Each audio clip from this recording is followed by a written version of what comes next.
La Belle au bois dormant. Il était une fois un roi et une reine qui étaient si fâchés de n'avoir point d'enfants, si fâchés qu'on ne saurait dire. Ils allèrent à toutes les eaux du monde, vœux, pèlerinages, menues dévotions, tout fut mis en œuvre et rien n'y faisait. Enfin, pourtant, la reine devint grosse et accoucha d'une fille. On fit un beau baptême, on donna pour marraine à la petite princesse toutes les fées qu'on put trouver dans le pays. Il s'en trouva 7, afin que chacune d'elles, lui faisant un don, comme c'était la coutume des fées en ce temps-là, la princesse eut par ce moyen toutes les perfections imaginables. Après les cérémonies du baptême, toute la compagnie revint au palais du roi, où il y avait un grand festin pour les fées. On mit devant chacune d'elles un couvert magnifique, avec un étui d'or massif, où il y avait une cuillère, une fourchette et un couteau de fine or, garni de diamants et de rubis. Mais comme chacun prenait sa place à table, on vit entrer une vieille fée, qu'on n'avait point priée, parce qu'il y avait plus de 50 ans qu'elle n'était sortie d'une tour et qu'on la croyait morte ou enchantée. Le roi lui fit donner un couvert, mais il n'eut pas moyen de lui donner un étui d'or massif comme aux autres, parce que l'on n'avait fait faire que 7 pour les 7 fées. La vieille crut qu'on la méprisait et grommela quelques menaces entre ses dents. Une des jeunes fées qui se trouva auprès d'elle l'entendit, et jugeant qu'elle pourrait donner quelque fâcheux don à la petite princesse, alla, dès qu'on fut sorti de table, se cacher derrière la tapisserie, afin de parler la dernière, et de pouvoir réparer, autant qu'il lui serait possible, le mal que la vieille aurait fait. Cependant, les fées commencèrent à faire leurs dons à la princesse. La plus jeune lui donna pour don qu'elle serait la plus belle personne du monde. Celle d'après, qu'elle aurait de l'esprit comme un ange. La troisième, qu'elle aurait une grâce admirable à tout ce qu'elle ferait. La quatrième, qu'elle danserait parfaitement bien. La cinquième, qu'elle chanterait comme un rossignol. La sixième, qu'elle jouerait de toutes sortes d'instruments dans la dernière perfection. Le rang de la vieille fée étant venu, elle dit, en branlant la tête encore plus de dépit que de vieillesse, que la princesse se percerait la main d'un fuseau et qu'elle en mourrait. Ce terrible don fit frémir toute la compagnie, et il n'y eut personne qui ne pleurât.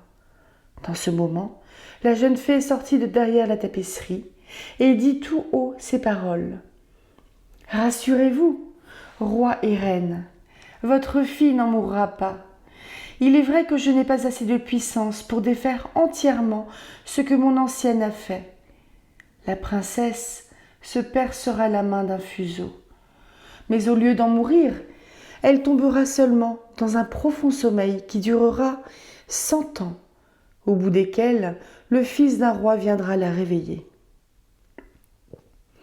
Le roi, pour tâcher d'éviter le malheur annoncé par la vieille, fit publier aussitôt un édit, par lequel il défendait à toute personne de filer au fuseau, ni d'avoir des fuseaux chez soi, sur peine de la vie. Au bout de 15 ou 16 ans, le roi et la reine étant allés à une de leurs maisons de plaisance, il arriva que la jeune princesse, courant un jour dans le château et montant de chambre en chambre, alla jusqu'au haut d'un donjon, dans un petit galetas, où une bonne vieille était seule à filer sa quenouille. Cette bonne femme n'avait point ouï parler des défenses que le roi avait faites de filer au fuseau. « Que faites-vous là, ma bonne femme ?» dit la princesse. « Je file, ma belle enfant, » lui répondit la vieille qui ne la connaissait pas.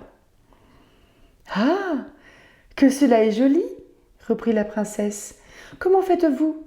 Donnez-moi que je voie si j'en ferai bien autant. » Elle n'eut pas plutôt pris le fuseau que comme elle était fort vive, un peu étourdie, et que d'ailleurs l'arrêt des fées l'ordonnait ainsi, elle s'en perça la main et tomba évanouie. La bonne vieille, bien embarrassée, crie au secours.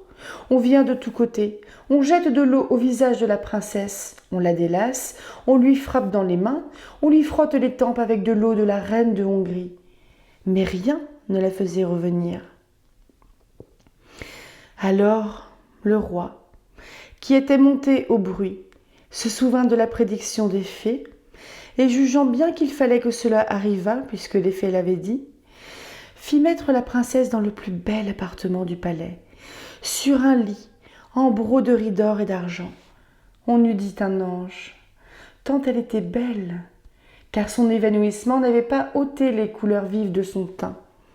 Ses joues étaient incarnates et ses lèvres comme du corail. Elle avait seulement les yeux fermés, mais on l'entendait respirer doucement, ce qui faisait voir qu'elle n'était pas morte. Le roi ordonna qu'on la laissât dormir en repos, jusqu'à ce que son heure de se réveiller fût venue. La bonne fée, qui lui avait sauvé la vie en la condamnant à dormir 100 ans, était dans le royaume de Mataquin, à 12 000 lieues de là, lorsque l'accident arriva à la princesse. Mais elle en fut avertie en un instant par un petit nain qui avait des bottes de 7 lieues. C'étaient des bottes avec lesquelles on faisait 7 lieues d'une seule enjambée. La fée partit aussitôt, et on la vit au bout d'une heure arriver dans un chariot tout de feu, traîné par des dragons. Le roi lui alla présenter la main à la descente du chariot. Elle approuva tout ce qu'il avait fait. Mais comme elle était grandement prévoyante, elle pensa que quand la princesse viendrait à se réveiller, elle serait bien embarrassée toute seule dans ce vieux château.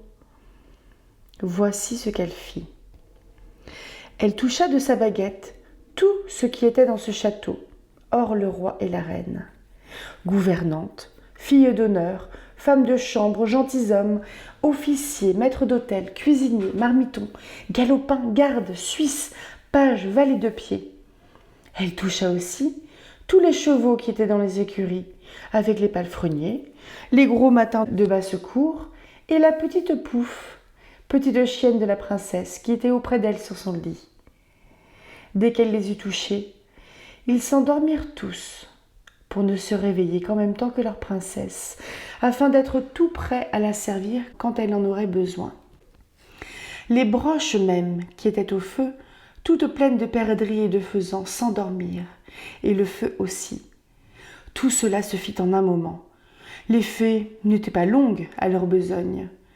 Alors le roi et la reine, après avoir baisé leur cher enfant sans qu'elle s'éveillât, sortirent du château et firent publier des défenses à qui que ce soit d'en approcher.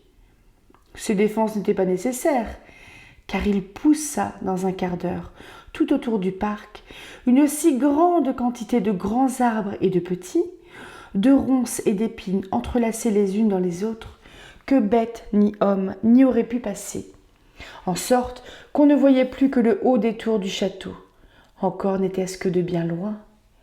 On ne douta point que la fée n'eût fait là encore un tour de son métier, afin que la princesse, pendant qu'elle dormirait, n'eût rien à craindre des curieux.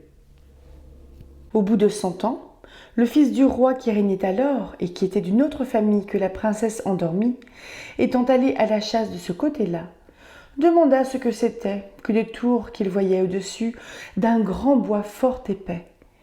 Chacun lui répondit selon qu'il en avait ouï parler. Les uns disaient que c'était un vieux château où il revenait des esprits. Les autres, que tous les sorciers de la contrée y faisaient leur sabbat. La plus commune opinion était qu'un ogre y demeurait et que là, il emportait tous les enfants qu'il pouvait attraper pour les pouvoir manger à son aise et sans qu'on le pût suivre, ayant seul le pouvoir de se faire un passage au travers du bois. Le prince ne savait qu'en croire, lorsqu'un vieux paysan prit la parole et lui dit « Mon prince, il y a plus de 50 ans que j'ai ouï dire à mon père qu'il y avait dans ce château une princesse, la plus belle qu'on eût su voir, qu'elle y devait dormir 100 ans et qu'elle serait réveillée par le fils d'un roi à qui elle était réservée. » Le jeune prince, à ce discours, se sentit tout de feu, Il crut sans balancer qu'il mettrait fin à une si belle aventure. Et poussé par l'amour et par la gloire, il résolut de voir sur le champ ce qui en était. À peine s'avançait-il vers le bois, que tous ces grands arbres, ces ronces et ces épines s'écartèrent d'elles-mêmes pour le laisser passer. Il marcha vers le château, qu'il voyait au bout d'une grande avenue, où il entra. Et ce qui le surprit un peu, il vit que personne de ces gens ne l'avait pu suivre, parce que les arbres s'étaient rapprochés dès qu'il avait été passé. Il ne laissa pas de continuer son chemin. Un prince, jeune et amoureux, est toujours vaillant. Il entra dans une grande avant-cour où tout ce qu'il vit d'abord était capable de le glacer de crainte. C'était un silence affreux. L'image de la mort s'y présentait partout, et ce n'étaient que des corps étendus d'hommes et d'animaux qui paraissaient morts. Il reconnut pourtant bien, au nez bourgeonné et à la face vermeille des Suisses, qu'ils n'étaient qu'endormis, et leur tasse, où il y avait encore quelques gouttes de vin, montrait assez qu'ils s'étaient endormis en buvant. Il passa une grande cour pavée de marbre. Il monta l'escalier. Il entra dans la salle des gardes, qui était rangée en haie, la carabine sur l'épaule, et ronflant de leur mieux. Il traversa plusieurs chambres, pleines de gentilshommes et de dames, dormant tous, les uns debout, les autres assis. Il entra dans une chambre toute dorée, et il vit sur un lit, dont les rideaux étaient ouverts de tous côtés, le plus beau spectacle qu'il eût jamais vu.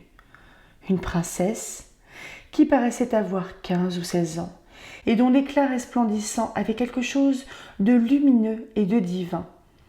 Il s'approcha en tremblant et en admirant et se mit à genoux auprès d'elle. Alors, comme la fin de l'enchantement était venue, la princesse s'éveilla et, le regardant avec des yeux plus tendres qu'une première vue ne semblait le permettre, « Est-ce vous, mon prince ?» lui dit-elle. « Vous vous êtes bien fait attendre. » Le prince, charmé de ces paroles, et plus encore de la manière dont elles étaient dites, ne savait comment lui témoigner sa joie et sa reconnaissance. Il l'assura qu'il l'aimait plus que lui-même. Ses discours furent mal rangés, ils en plurent davantage. Peu d'éloquence, beaucoup d'amour. Il était plus embarrassé qu'elle, et l'on ne doit pas s'en étonner. Elle avait eu le temps de songer à ce qu'elle aurait à lui dire, car il y a apparence, l'histoire pourtant n'en dit rien, que la bonne fée, pendant un si long sommeil, lui avait procuré le plaisir des songes agréables. Enfin, il y avait 4 heures qu'ils se parlaient, et ils ne s'étaient pas encore dit la moitié des choses qu'ils avaient à se dire. Cependant, tout le palais s'était réveillé avec la princesse. Chacun songeait à faire sa charge, et comme ils n'étaient pas tous amoureux, ils mouraient de faim. La dame d'honneur, pressée comme les autres, s'impatienta et dit tout haut à la princesse que la viande était servie. Le prince aida la princesse à se lever. Elle était tout habillée et fort magnifiquement, mais il se garda bien de lui dire qu'elle était habillée comme sa mère grand et qu'elle avait un collet monté. Elle n'en était pas moins belle. Ils passèrent dans un salon de miroirs et y soupèrent, servis par les officiers de la princesse. Les violons et les hautbois jouèrent de vieilles pièces, mais excellentes, quoiqu'il y eût près de 100 ans qu'on ne les jouât plus. Et après souper, sans perdre de temps, le grand aumônier les maria dans la chapelle du château et la dame d'honneur leur tira le rideau. Ils dormirent peu. La princesse n'en avait pas grand besoin. Et le prince la quitta dès le matin pour retourner à la ville où son père devait être en peine de lui. Le prince lui dit qu'en chassant, il s'était perdu dans la forêt et qu'il avait couché dans la hutte d'un charbonnier qui lui avait fait manger du pain noir et du fromage. Le roi, son père, qui était un bonhomme, le crut. Mais sa mère n'en fut pas bien persuadée. Et voyant qu'il allait presque tous les jours à la chasse et qu'il avait toujours une raison en main pour s'excuser, quand il avait couché 2 ou 3 nuits dehors, elle ne douta plus qu'il n'eût quelque amourette. Car il vécut avec la princesse plus de 2 ans entiers et en eut 2 enfants, dont le premier, qui fut une fille, fut nommée Aurore, et le second, un fils, qu'on nomma Jour, parce qu'il paraissait encore plus beau que sa sœur. La reine dit plusieurs fois à son fils, pour le faire expliquer, qu'il fallait se contenter dans la vie. Mais il n'osa jamais se fier à elle de son secret. Il la craignait, quoiqu'il l'aimât, car elle était de race ogresse, et le roi ne l'avait épousée qu'à cause de ses grands biens. On disait même tout bas à la cour qu'elle avait les inclinations des ogres, et qu'en voyant passer de petits enfants, elle avait toutes les peines du monde à se retenir de se jeter sur eux. Ainsi, le prince ne voulut jamais rien dire.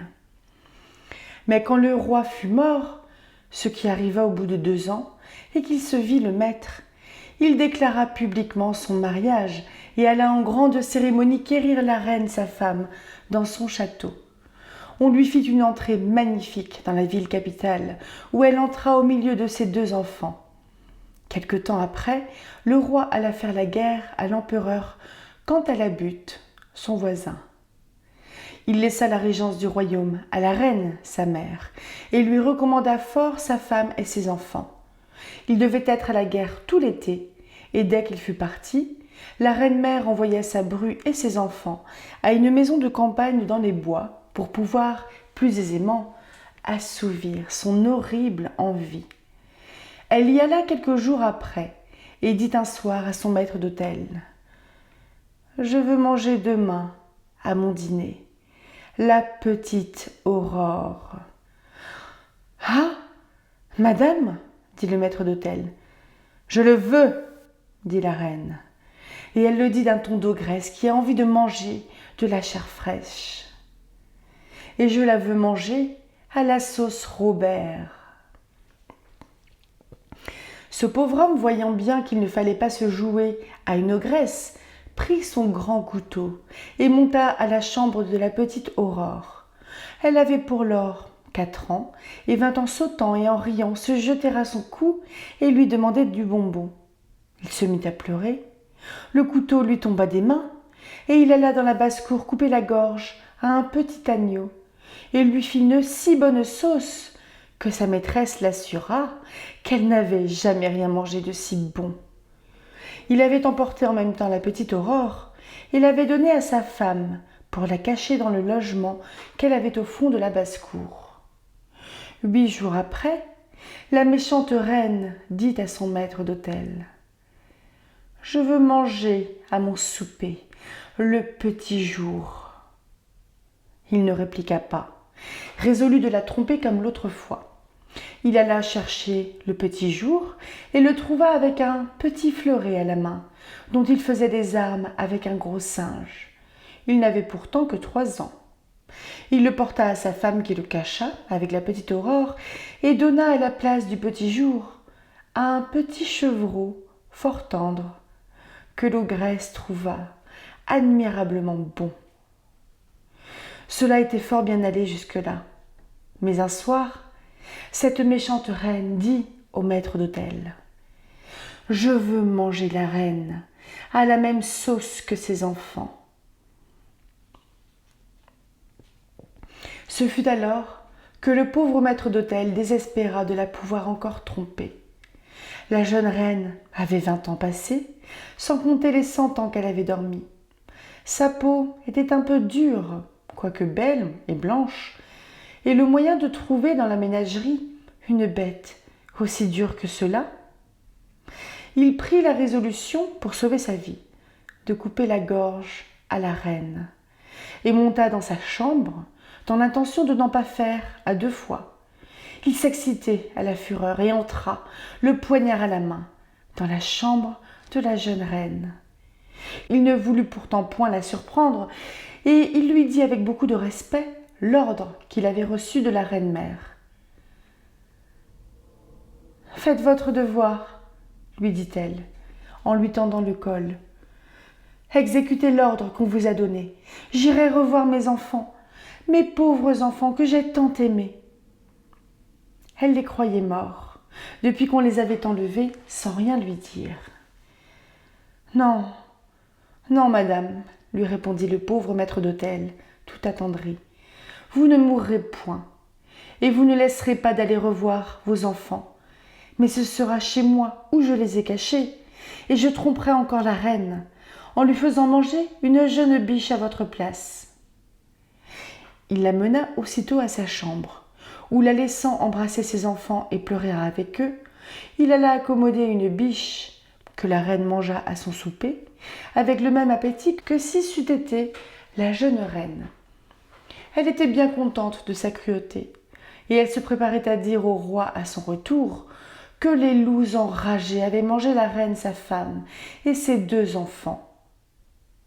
Un soir, qu'elle rôdait à son ordinaire dans les cours et basses-cours du château pour y halener quelque viande fraîche, elle entendit dans une salle basse le petit jour qui pleurait, parce que la reine sa mère le voulait faire fouetter à cause qu'il avait été méchant. Et elle entendit aussi la petite Aurore qui demandait pardon pour son frère. L'ogresse reconnut la voix de la reine et de ses enfants, et furieuse d'avoir été trompée, elle commanda dès le lendemain au matin, avec une voix épouvantable qui faisait trembler tout le monde, qu'on apportât au milieu de la cour une grande cuve qu'elle fit remplir de crapauds, de vipères, de couleuvres et de serpents, pour y faire jeter la reine et ses enfants, le maître d'hôtel, sa femme et sa servante. Elle avait donné l'ordre de les amener, les mains liées derrière le dos. Ils étaient là, et les bourreaux se préparaient à les jeter dans la cuve, lorsque le roi, qu'on n'attendait pas sitôt, entra dans la cour à cheval. Il était venu en poste et demanda tout étonné ce que voulait dire cet horrible spectacle. Personne n'osait l'en instruire, quand l'ogresse, enragée de voir ce qu'elle voyait, se jeta elle-même la tête la première dans la cuve et fut dévorée en un instant par les vilaines bêtes qu'elle y avait fait mettre. Le roi ne laissa pas d'en être fâché, elle était sa mère, mais il s'en consola bientôt avec sa belle femme et ses enfants. Moralité. Attendre quelque temps pour avoir un époux, riche, bien fait, galant et doux, la chose est assez naturelle, mais l'attendre 100 ans et toujours en dormant, on ne trouve plus de femelle qui dormit si tranquillement. La fable semble encore vouloir nous faire entendre que souvent de l'hymen les agréables nœuds, pour être différés, n'en sont pas moins heureux, et qu'on ne perd rien pour attendre. Mais le sexe, avec tant d'ardeur, aspire à la foi conjugale, que je n'ai pas la force ni le cœur de lui prêcher cette morale.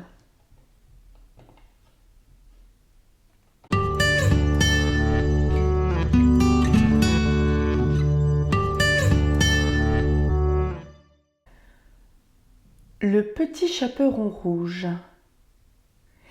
Il était une fois une petite fille de village, la plus jolie qu'on eût su voir. Sa mère en était folle, et sa mère grand plus folle encore. Cette bonne femme lui fit faire un petit chaperon rouge, qui lui seyait si bien que partout on l'appelait le petit chaperon rouge. Un jour, sa mère, ayant cuit et fait des galettes, lui dit « Va voir comment se porte ta mère grand, car on m'a dit qu'elle était malade. Porte-lui une galette et ce petit pot de beurre. » Le petit chaperon rouge partit aussitôt pour aller chez sa mère grand, qui demeurait dans un autre village. En passant dans un bois, elle rencontra compère le loup, qui eut bien envie de la manger, mais il n'osa, à cause de quelques bûcherons qui étaient dans la forêt. Il lui demanda où elle allait. La pauvre enfant, qui ne savait pas qu'il est dangereux de s'arrêter à écouter un loup, lui dit « Je vais voir ma mère grand et lui porter une galette avec un petit pot de beurre que ma mère lui envoie. »« Demeure-t-elle bien loin ?» lui dit le loup. « Oh oui !» dit le petit chaperon rouge. « C'est par-delà le moulin que vous voyez tout là-bas, à la première maison du village. »« Eh bien, dit le loup, je veux l'aller voir aussi.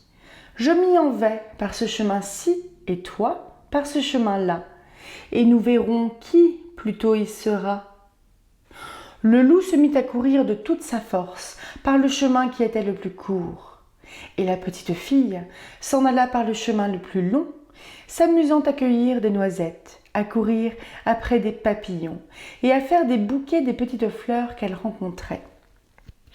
Le loup ne fut pas longtemps à arriver à la maison de la mère Grand. Il heurte, toc toc.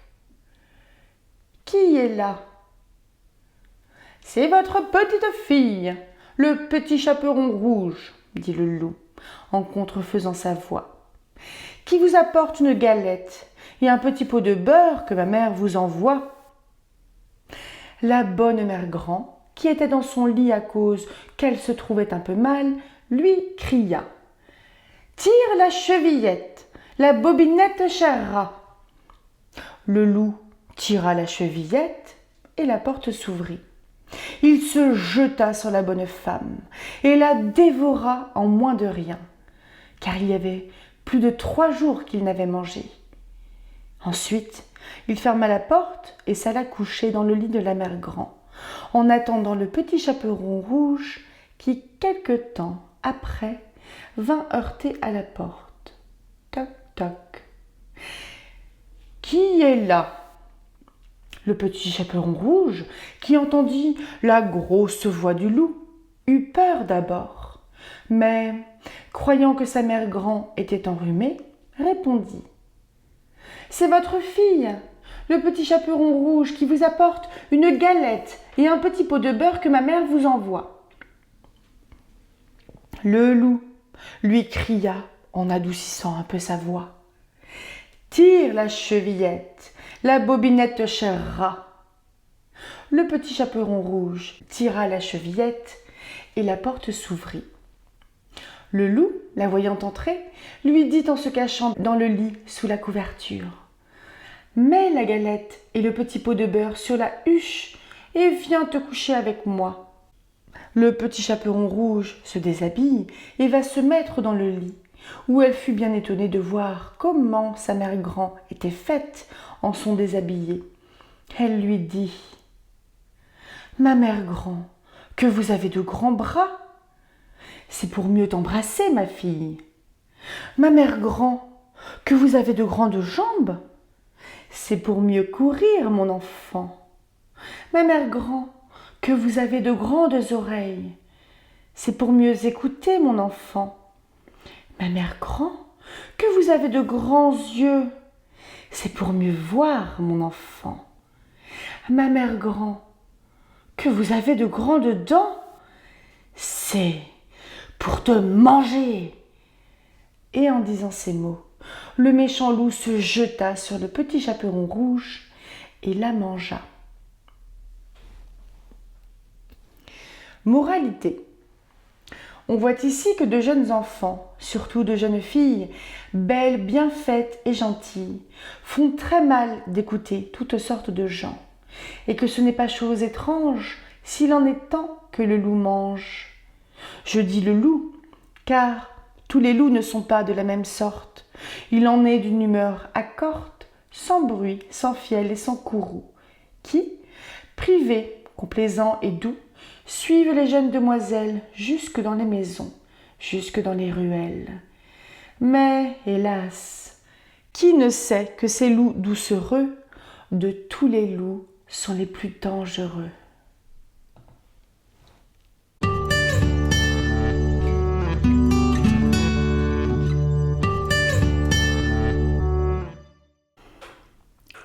Barbe bleue. Il était une fois un homme qui avait de belles maisons à la ville et à la campagne, de la vaisselle d'or et d'argent, des meubles en broderie et des carrosses tout dorés. Mais par malheur, cet homme avait la barbe bleue. Cela le rendait si laid et si terrible qu'il n'était ni femme ni fille qui ne s'enfuit de devant lui. Une de ses voisines, dame de qualité, avait 2 filles parfaitement belles. Il lui en demanda une en mariage et lui laissa le choix de celle qu'elle voudrait lui donner. Elle n'en voulait point toutes deux, et se le renvoyaient l'une à l'autre, ne pouvant se résoudre à prendre un homme qui eût la barbe bleue. Ce qui les dégoûtait encore, c'est qu'il avait déjà épousé plusieurs femmes, et qu'on ne savait pas ce que ces femmes étaient devenues. Barbe Bleue, pour faire connaissance, les mena avec leur mère et 3 ou 4 de leurs meilleurs amis et quelques jeunes gens de voisinage à une de ces maisons de campagne, où on demeura 8 jours entiers. Ce n'était que promenade, que parties de chasse et de pêche, que danses et festins, que collations. On ne dormait point, et on passait toute la nuit à se faire des malices les uns aux autres. Enfin, tout alla si bien que la cadette commença à trouver que le maître du logis n'avait plus la barbe si bleue et que c'était un fort honnête homme. Dès qu'on fut de retour à la ville, le mariage se conclut. Au bout d'un mois, Barbe Bleue dit à sa femme qu'il était obligé de faire un voyage en province de 6 semaines au moins pour une affaire de conséquence, qu'il la priait de se bien divertir pendant son absence, qu'elle fit venir ses bonnes amies, qu'elle les menât à la campagne si elle voulait, que partout elle fit bonne chère. « Voilà, lui dit-il, les clés des 2 grands garde-meubles, voilà celle de la vaisselle d'or et d'argent qui ne sert pas tous les jours, voilà celle de mes coffres forts où est mon or et mon argent, celle des cassettes où sont mes pierreries, et voilà le passe-partout de tous les appartements. Pour cette petite clé-ci, c'est la clé du cabinet au bout de la grande galerie de l'appartement bas. Ouvrez, allez partout. Mais pour ce petit cabinet, je vous défends d'y entrer, et je vous le défends de telle sorte que, s'il vous arrive de l'ouvrir, il n'y a rien que vous ne deviez attendre de ma colère. » Elle promit d'observer exactement tout ce qui venait de lui être ordonné. Et lui, après l'avoir embrassée, il monte dans son carrosse et part pour son voyage. Les voisines et les bonnes amies n'attendirent pas qu'on les envoyât quérir pour aller chez la jeune mariée, tant elles avaient d'impatience de voir toutes les richesses de sa maison, n'ayant osé y venir pendant que le mari y était, à cause de sa barbe bleue qui leur faisait peur. Les voilà aussitôt à parcourir les chambres, les cabinets, les garde-robes, toutes plus belles et plus riches les unes que les autres. Elles montèrent ensuite au garde-meubles, où elles ne pouvaient assez admirer le nombre et la beauté des tapisseries, des lits, des sofas, des cabinets, des guéridons, des tables et des miroirs, où l'on se voyait depuis les pieds jusqu'à la tête, et dont les bordures, les unes de glace, les autres d'argent et de vermeil doré, étaient les plus belles et les plus magnifiques qu'on eût jamais vues. Elles ne cessaient d'exagérer et d'envier le bonheur de leur amie, qui cependant ne se divertissait point à voir toutes ces richesses, à cause de l'impatience qu'elle avait d'aller ouvrir le cabinet de l'appartement bas. Elle fut si pressée de sa curiosité que, sans considérer qu'il était malhonnête de quitter sa compagnie, elle y descendit par un petit escalier dérobé, et avec tant de précipitation qu'elle pensa se rompre le cou 2 ou 3 fois. Étant arrivée à la porte du cabinet, elle s'y arrêta quelques instants, songeant à la défense que son mari lui avait faite et considérant qu'il pouvait lui arriver malheur d'avoir été désobéissante.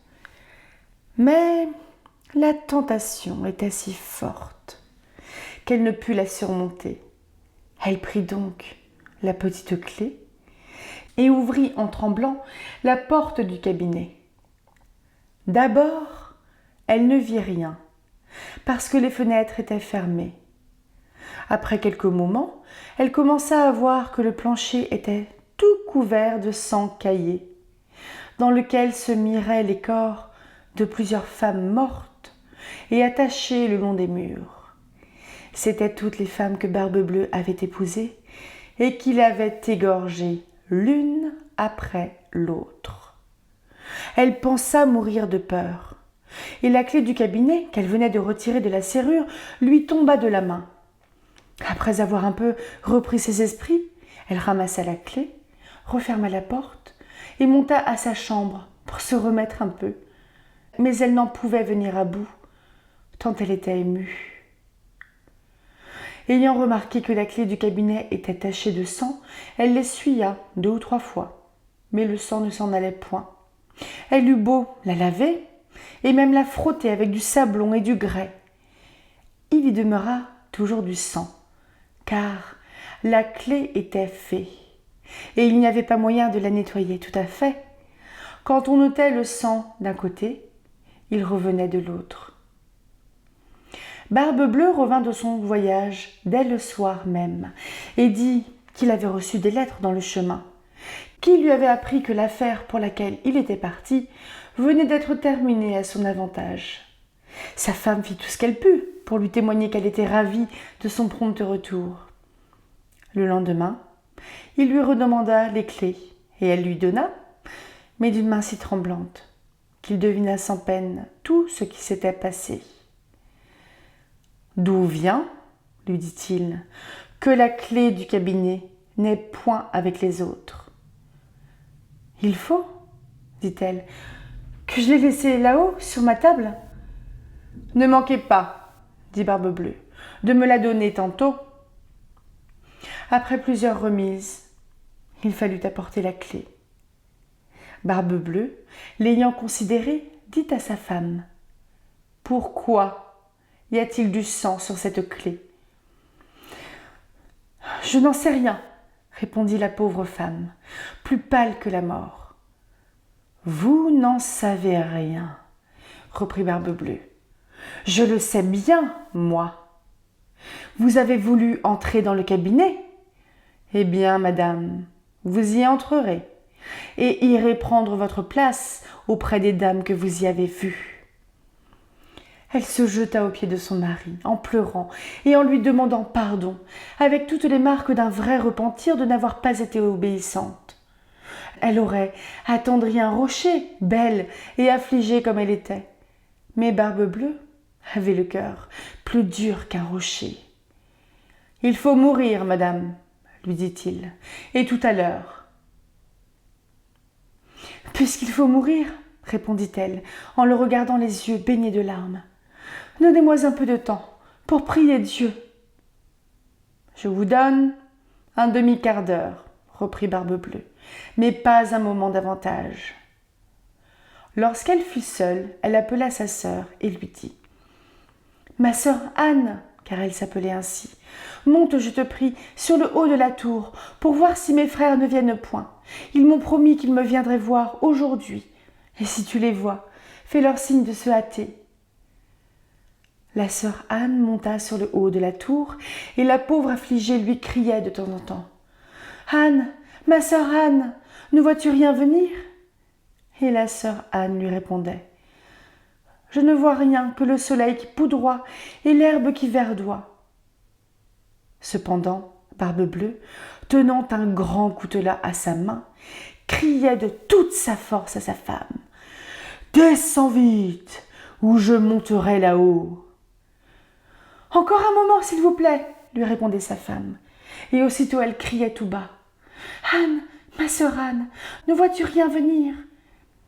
Et la sœur Anne répondait : « Je ne vois rien que le soleil qui poudroie et l'herbe qui verdoie. »« Descends donc vite, » criait Barbe-Bleue, « ou je monterai là-haut. »« Je m'en vais, » répondit sa femme, et elle criait : « Anne, ma sœur Anne, ne vois-tu rien venir ?»« Je vois, » répondit la sœur Anne, « une grosse poussière qui vient de ce côté-ci. »« Sont-ce mes frères ? » ?»« Hélas, non, ma sœur, c'est un troupeau de moutons. »« Ne veux-tu pas descendre ?»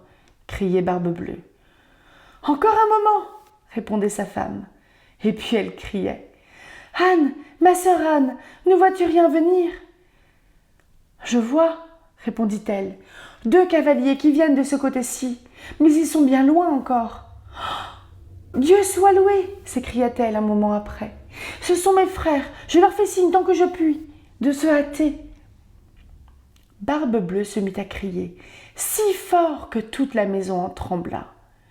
La pauvre femme descendit et alla se jeter à ses pieds, tout éplorée et tout échevelée. « Cela ne sert de rien, dit Barbe-Bleue. Il faut mourir. » Puis, la prenant d'une main par les cheveux et de l'autre levant le coutelas en l'air, il allait lui abattre la tête. La pauvre femme se tournant vers lui et le regardant avec des yeux mourants, le pria de lui donner un petit moment pour se recueillir. « Non, non, dit-il, recommande-toi bien à Dieu. » Et levant son bras. Dans ce moment, on heurta si fort à la porte que Barbe-Bleue s'arrêta tout court.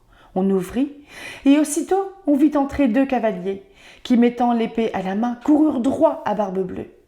Il reconnut que c'étaient les frères de sa femme, l'un dragon et l'autre mousquetaire, de sorte qu'il s'enfuit aussitôt pour se sauver. Mais les 2 frères le poursuivirent de si près qu'ils l'attrapèrent avant qu'il eût pu gagner le perron. Ils lui passèrent leur épée au travers du corps et le laissèrent mort. La pauvre femme était presque aussi morte que son mari et n'avait pas la force de se lever pour embrasser ses frères. Il se trouva que Barbe-Bleue n'avait point d'héritier et qu'ainsi sa femme demeura maîtresse de tous ses biens. Elle en employa une partie à marier sa sœur Anne avec un jeune gentilhomme dont elle était aimée depuis longtemps.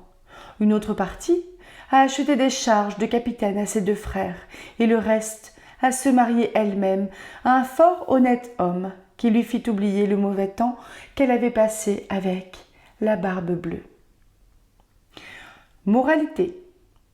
La curiosité, malgré tous ses attraits, coûte souvent bien des regrets. On en voit tous les jours 1000 exemples paraître. C'est, n'en déplaise au sexe, un plaisir bien léger. Dès qu'on le prend, il cesse d'être, et toujours, il coûte trop cher. Autre moralité. Pour peu qu'on ait l'esprit sensé et que du monde on sache le grimoire, on voit bien que cette histoire est un conte du temps passé. Il n'est plus d'époux si terrible, ni qui demande l'impossible, fût-il malcontent et jaloux. Près de sa femme, on le voit filer doux. Et de quelque couleur que sa barbe puisse être, on a peine à juger qui des 2 est le maître.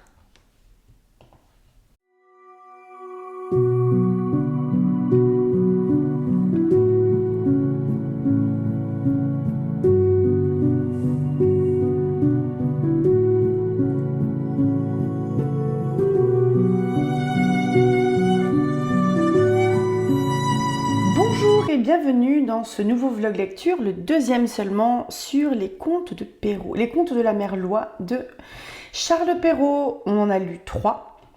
Donc le premier, il était un petit peu long, mais pas tant que ça. C'était La Belle au bois dormant. Eh bien, j'avais pas du tout en tête l'histoire de l'ogresse et d'Aurore et de Jour, pardon. Pour moi, en fait, le conte s'arrêtait quand le prince réveillait que le prince réveillait la princesse, qui au final n'a pas de nom. Mais n'empêche, c'est vachement triste parce que, ce qui est triste, c'est elle dort 100 ans avec tous ses serviteurs, les palefreniers, etc. Mais le roi et la reine, donc ses parents, ils meurent. Donc, quand elle se réveille, elle est un peu bonne à marier, entre guillemets. C'était quoi déjà la moralité ? C'était sur les ogres. Attendre quelque temps pour avoir un époux, riche, bien fait, galant et doux, la chose est assez naturelle. Mais l'attendre 100 ans et toujours en dormant, on ne trouve plus de femelle qui dormit si tranquillement. Donc ouais, on va dire que les femmes ne sont pas patientes, c'est ça ? La fable semble encore vouloir nous faire entendre que souvent de l'hymen les agréables nœuds, pour être différés, n'en sont pas moins heureux. Oui, donc il vaut mieux attendre un petit peu. Enfin, faut pas se jeter sur le premier venu. Et qu'on ne perd rien pour attendre. Ça, je pense que c'est passé dans les expressions populaires. On ne perd rien pour attendre. Mais le sexe, avec tant d'ardeur, aspire à la foi conjugale, que je n'ai pas la force ni le cœur de lui prêcher cette morale. Hein ? C'est un petit peu misogyne en tournure, je trouve. C'est très 17e, je pense. C'est 17e siècle, je crois. J'ai pas du tout fait mes devoirs, j'ai pas lu J'ai plusieurs magazines sur des contes que j'ai pas lus du coup. Donc je le ferai un de ces quatre. Je vous ferai un truc sur des contes un petit peu plus étoffé que le voyage là, dans les genres littéraires que j'avais fait sur les mythes, les contes et les légendes. Mais donc oui, en gros, faut pas se précipiter sur le premier venu. Et en même temps, il est difficile de parler de patience à une femme au niveau de la moralité. Peut-être à une jeune femme, hein, parce que là, 15-16 ans, même si le concept d'adolescence est très très récent, c'est pas parce qu'il n'était pas nommé qu'il n'était pas là. Même si des jeunes filles de 15-16 ans se mariaient sans doute à cette époque-là, parce qu'elles étaient nubiles, donc en âge de faire des enfants. Mais ouais. Donc par contre, ouais, toute l'histoire de l'ogresse là qui veut boulotter ses enfants et sa belle-fille quand son fils est parti, je sais pas trop. Qu'est-ce que ça veut en dire au final? Parce que moi, je pensais que l'héroïne entre guillemets du conte La Belle au Bois dormant, c'est La Belle au Bois dormant. Au final, je me demande si c'est pas le prince.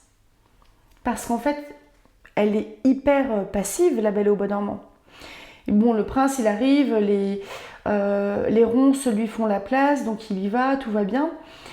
Enfin, il trouve la belle, il se marie, il a des enfants, il devient roi. Et donc, il se cache pendant quelques années quand même. Jusqu'à ce que quasiment que le roi meure. Pour pouvoir dire, bon bah en fait, je suis le nouveau roi et je suis mariée et j'ai 2 enfants. Donc ça, c'était sans doute pour protéger ses enfants, enfin sa famille de sa mère. Mais est-ce qu'il aurait pas pu... Bon, je sais, on est dans du conte. Mais, est-ce qu'il aurait pas pu anticiper le truc et sans forcément enfermer sa mère, l'envoyer à trifouiller les oies, l'envoyer en exil, quelque part, se refait un petit Gilles de Rais au passage. Au secours. Pardon. Ne m'écoutez pas, je dis des bêtises. Mais ouais, en fait, Gilles de Rais, c'est un compagnon de Jeanne d'Arc qui a participé avec elle à la guerre contre les Anglais. Je crois que c'était la guerre de 100 ans, si je me plante pas. Je me plante peut-être. Et Gilles de Rais, si vous voulez, c'est un gars qui vivait à Tiffauges, si je me plante pas, en Vendée, limite Maine-et-Loire. Et c'est un château qui est encore debout, hein, qui existe encore, et on l'appelle le château des Barbes Bleues. Pourquoi? Parce que Gilles de Rais, qui était quand même quelqu'un de plutôt aisé, qui était un chevalier, etc., un seigneur, c'était quelqu'un de très superstitieux et qui avait été rapproché par un espèce de magicien, astronome, alchimiste, truc bizarre italien, il me semble. J'ai plus le nom en tête. Qui faisait des messes noires et compagnie, parce que Gilles de Rais, ce qu'il voulait, c'était gagner des batailles, sauf qu'il n'en a pas gagné beaucoup, de mémoire. J'ai lu un magazine à son sujet il y a quelques temps, quand j'ai déjà visité plusieurs fois le château de Tiffauges. Je vous conseille très très fort le château de Tiffauges si vous habitez dans l'ouest. Vous faites le tour dans la journée, vous mangez sur place, prévoyez un pique-nique, prévoyez des casquettes et de la flotte. Et il y a une toute petite boutique et c'est fermé entre midi et 2. Je vous mettrai le lien en barre d'infos. C'est vraiment paumé, hein, donc faut y aller. Faut y aller en étant véhiculé. Et c'est un petit château qui repose en fait sur une toute petite municipalité, donc qui n'a pas de thunes. Donc si vous pouvez leur laisser un petit billet au passage pour entretenir le parc, n'hésitez pas. Mais bref, Gilles de Rais, du coup, par rapport aux messes noires, il fallait faire des sacrifices d'enfants et compagnie. Et puis il fallait surtout payer son magicien qui lui racontait des tas de conneries. Donc il a fait enlever, on suppose qu'il a fait enlever à peu près 200 enfants autour de chez lui. Ce qui fait que les gens commençaient à éloigner leurs enfants tout simplement au bout d'un moment. C'était pour les sacrifier, pour des messes noires. Il y avait des soupçons de pédophilie également. Donc vous voyez, c'est un truc très fun. J'espère qu'il n'y a pas d'enfants qui écoutent ce que je suis en train de dire. Normalement, mes vidéos étaient à un moment plus de 18. J'en ai repassé un paquet en moins de 18 et j'hésite pas mal. Bref. Le petit chaperon rouge. Bon, bah pour moi, ça parle encore, mais complètement des gentils monsieur qui ont un petit sourire et qui enlèvent des petits enfants avec des bonbons. Pour moi, c'est complètement ça. C'est méfiez-vous en gros de ceux qui présentent bien, qui parlent gentiment, etc. Parce que ouais, on est complètement là-dedans. J'avais pas le souvenir que c'était si prononcé que ça, mais rien qu'à la lecture, j'ai trouvé vraiment qu'on était. C'est de la pub anti-pédophilie. Mais la moralité, elle est encore plus. Elle est encore plus criante. Je vous la relis vite fait si vous voulez. On voit ici que de jeunes gens, surtout de jeunes filles, belles, bien faites et gentilles, font très mal d'écouter toutes sortes de gens, et que ce n'est pas chose étrange s'il en est tant que le loup mange. Je dis le loup, car tous les loups ne sont pas de la même sorte. Il en est d'une humeur accorte, sans bruit, sans fiel et sans courroux, qui, privés, complaisants et doux, suivent les jeunes demoiselles jusque dans les maisons, jusque dans les ruelles. Mais hélas, qui ne sait que ces loups doucereux, de tous les loups, sont les plus dangereux. Donc je ne sais pas si ça parle pas aussi de trafic d'enfants, donc du truc bien glauque, hein, fait l'effet divers de l'époque, on va dire, qui a sûrement encore un petit peu de nos jours. Mais bref, ça fait froid dans le dos. Et la dernière, donc, c'est Barbe Bleue. Où en gros, là, faut pas être curieux du tout. Bon, il s'est fait zigouiller. Lui, je l'avais bien en tête. Donc la moralité, c'était la curiosité, malgré tous ses attraits, coûte souvent bien des regrets. On en voit tous les jours 1000 exemples paraître. C'est, n'en déplaise au sexe, un plaisir bien léger. Dès qu'on le prend, il cesse d'être. Et toujours, il coûte trop cher. Et la seconde, c'était qu'en gros, il y a une espèce de... On va vers une égalité dans le couple entre les deux sexes, entre guillemets. Pour peu qu'on ait l'esprit sensé et que du monde on sache le grimoire, on voit bientôt que cette histoire est un conte du temps passé. Il n'est plus d'époux si terrible, ni qui demande l'impossible, fût-il malcontent et jaloux. Près de sa femme, on le voit filer doux, il y a un moustique. Et de quelque couleur que sa barbe puisse être, on a peine à juger qui des deux est le maître. Donc, alors, j'ai l'impression que dans la tête de Perrault, on est quand même sur une vision un peu du Moyen-Âge qui n'est pas du tout idéalisée, mais qui est au contraire le côté, un rejet du Moyen-Âge comme étant un temps un peu de barbarie, un temps sanglant, etc. C'est l'impression que j'en ai. Parce que je trouve qu'il y a un sacré contraste avec, bon, c'est bien plus tard évidemment, mais le bouquin que j'ai lu de William Morris, là, c'était Le lac aux îles enchantées, qui est paru aux éditions Aux Forges de Vulcain. La vision de Morris, c'est beaucoup plus tardif, hein, c'est fin 19e, on est sur une idéalisation à mort du médiévalisme, avec un côté très esthétique, etc., une idéalisation de l'amour courtois, c'est très tout mignon et compagnie, même s'il y a des trucs un peu sanglants ou menaçants évidemment, mais je trouve qu'il y a un sacré contraste avec la vision de Perrault, j'ai l'impression. Qu'est-ce que vous en dites? Après, pourquoi la barbe bleue? Est-ce que c'est parce que l'homme, il est tellement brun que sa barbe est bleue? Vous voyez comme les corbeaux qui des fois ont des reflets bleus? Ou des...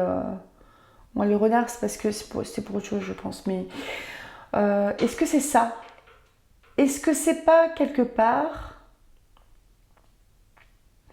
Je suis pas sûre que les contes des Mille et une nuits avaient commencé à être son contemporain. Je pense qu'ils ont dû arriver un poil plus tard. Je vais vérifier. Perrault. Donc Perrault, c'est 1628-1703. Et Antoine Galland, avec un D que je me suis trompée. Ah bah si, Perrault a dû connaître les Contes des Mille et une Nuits. Antoine Galland, c'est 1646 et 1715. Donc oui, ils ont carrément vécu à la même époque. Ils ont dû se fréquenter même, je pense. Le XVIIe siècle était, selon lui, supérieur à tous les autres pour la perfection de son roi et de sa religion. Il s'ensuirait que les œuvres créées par les contemporains à la gloire de Louis XIV et de la chrétienté sont forcément supérieures à tout ce qu'ont produit les siècles passés. Perrault s'attaque particulièrement à Homère et autres poètes classiques qu'il juge surestimés et médiocres. Ah, je ne sais pas si vous connaissez Pierre Dubois, un elficologue, j'adore ce qu'il fait. Donc là, je suis toujours sur l'article Wikipédia sur Charles Perrault. Pierre Dubois pense que Charles Perrault a considérablement modifié la perception de la fée en faisant des belles de mai. Mentionnées dans les anciennes croyances, des femmes raffinées, délicates et élégantes, fréquentant la cour dans ses contes, détruisant ainsi leur symbolisme originel lié au renouveau de la nature. Selon lui, il détourne et dénature les fées des saisons avec l'ajout de ses morales. Mais donc Pierre Dubois dit qu'on a une perception écologique des fées en fin 20e, début 21e siècle. Pour Perrault, les fées sont surtout les instruments du destin et des magiciennes comme elles l'ont été durant tout le Moyen-Âge. Ne disait-on pas fée pour désigner un objet magique alors que tout ce qui était lié à la nature et à son renouveau était, selon Paracels, plutôt du domaine des éléments et de leurs représentants, les elfes, les lutins et les trolls. Perrault était un écrivain philosophe qui a laissé dans ses contes les traces d'un enseignement hermétique, comme le souligne Armand Langlois dans son analyse des contes de Perrault. Il n'était pas un auteur de fantaisie, ça arrivait plus tard. Il n'a jamais prétendu endormir les enfants avec de jolies histoires, mais c'était un moraliste qui a utilisé le merveilleux pour éduquer et donner une direction pour l'accomplissement de la personne humaine. Bon, je m'arrête là parce que autrement je vais passer mon temps sur Wikipédia, ça va être trop long. J'espère que je ne vous ai pas trop perdu. Je vais essayer de couper un peu pour que ce soit plus lisible. Mais ouais, on sent bien. Moi qui lis en même temps les caractères de la Bruyère, on est à fond sur un ouvrage de morale de son temps, mais je trouve qu'il est vraiment universel au niveau de ce qu'il dit. Je trouve que oui, on sent vraiment le côté moraliste dans les contes de Perrault. Ce que je voyais un petit peu, mais beaucoup plus atténué chez Selma Lagerlöf avec le merveilleux voyage de Nils Holgersson à travers la Suède, où là on n'est pas spécialement sur un... Il y avait un peu de morale, mais là c'est plus pour les enfants. Et enfin, en gros, sois sage, obéis à tes parents et travaille un peu à l'école, mais c'était pas insistant comme dans le Pinocchio de Collodi. Et je trouve qu'il n'y avait pas tant que ça de morale non plus dans les Mille et une Nuits qui sont bien plus anciennes, ou dans les contes d'Andersen ou de Grimm qui sont à peu près contemporains, il me semble. Non, même plus tardif. C'est un peu plus tardif. Je trouve que c'était moins moralisateur et que le côté...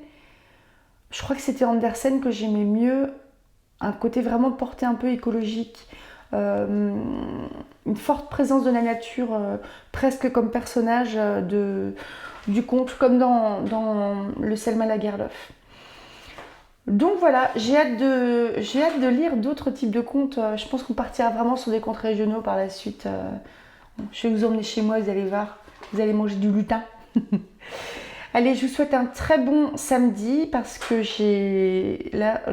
faut que je monte pour demain. Si vous écoutez Le Fantôme de l'Opéra, la vidéo elle est longue parce que le chapitre était long et j'ai pas voulu le couper en deux parce que sinon ça allait un peu complètement casser le rythme.